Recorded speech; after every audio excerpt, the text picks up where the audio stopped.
like to welcome Dr. Christopher Mehallo. Hi, Doc. Good morning. Hi, how are you? Good morning, gentlemen. Happy holidays to you, buddy. Well, thank you. Happy holidays to you. We're live at the Reading Terminal Market. So it's the iconic Reading Terminal Market. I'm sure you've been here, Doc.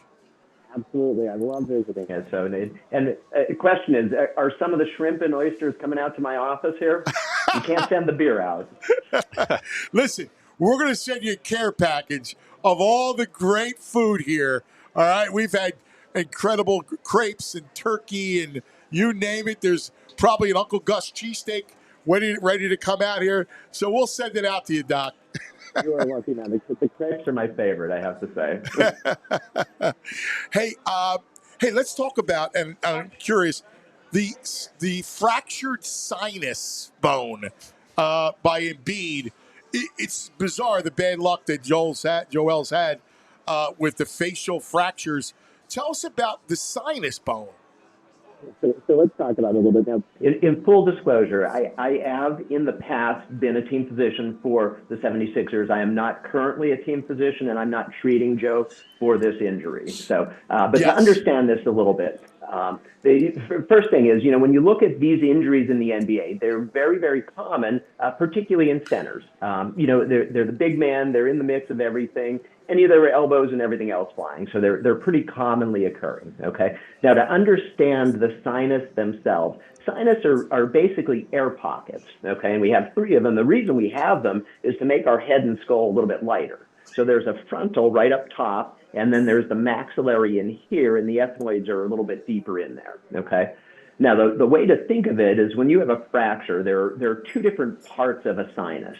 There are the main walls, the buttresses. So if you think about a major supporting wall in a building, right, those are the main buttresses. And then there are smaller non-supporting walls. And there's a difference in terms of how they heal and how long you have to protect them, depending on where the fracture is and what sinus is involved.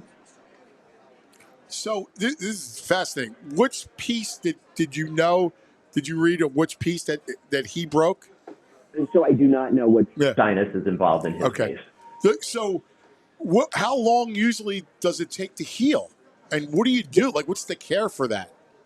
Yeah, so generally speaking, it's similar to any fracture. It's about 6 weeks. Okay. So, there's no real care for that as long as it's not displaced, as long as there's no bleeding in the sinus. Sometimes within the sinus, you can develop hematomas and things like that, which need to be addressed. But if it's not displaced, there's none of those other things. You just let it heal. The body will heal itself. Okay.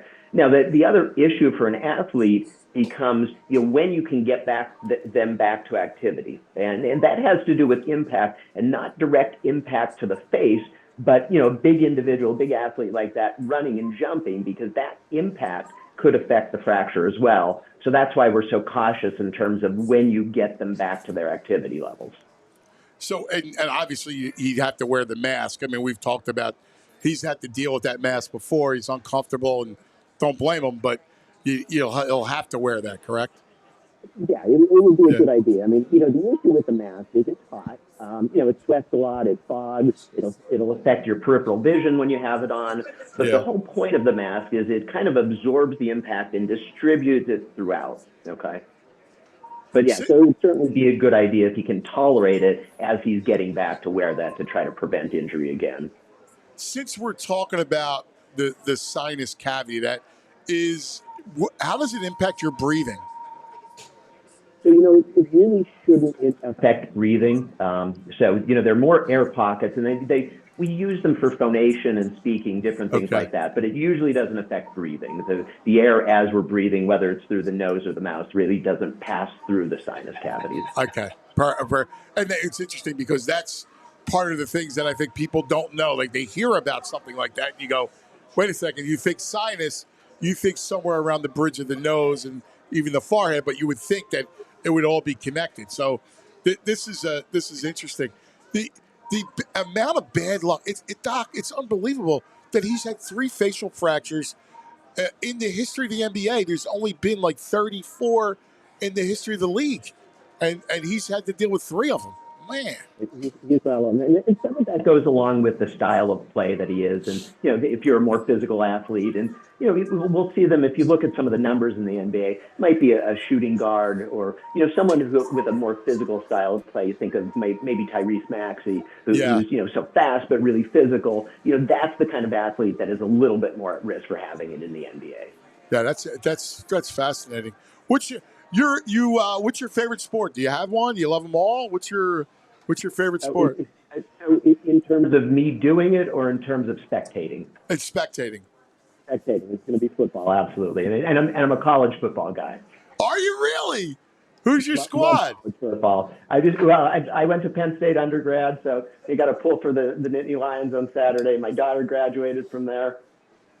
That's fantastic. We just had Adam Taliaferro on to talk about the game, and it's going to be a lot of fun. Hey, listen, the road's there for them, right?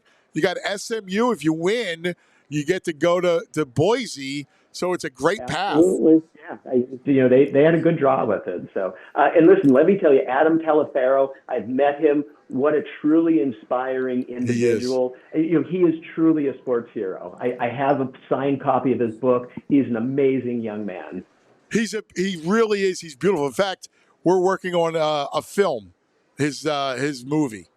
So, is that right? Yeah. That's tremendous. Yeah. I can't wait to see it. So. Yeah. Doc, what a pleasure. God bless you and your family. And please have a blessed holiday season. You as well. Thank you, gentlemen, for having me. I really appreciate it. You're terrific. Dr. Mehallo. Rothman. We love our Rothman docs.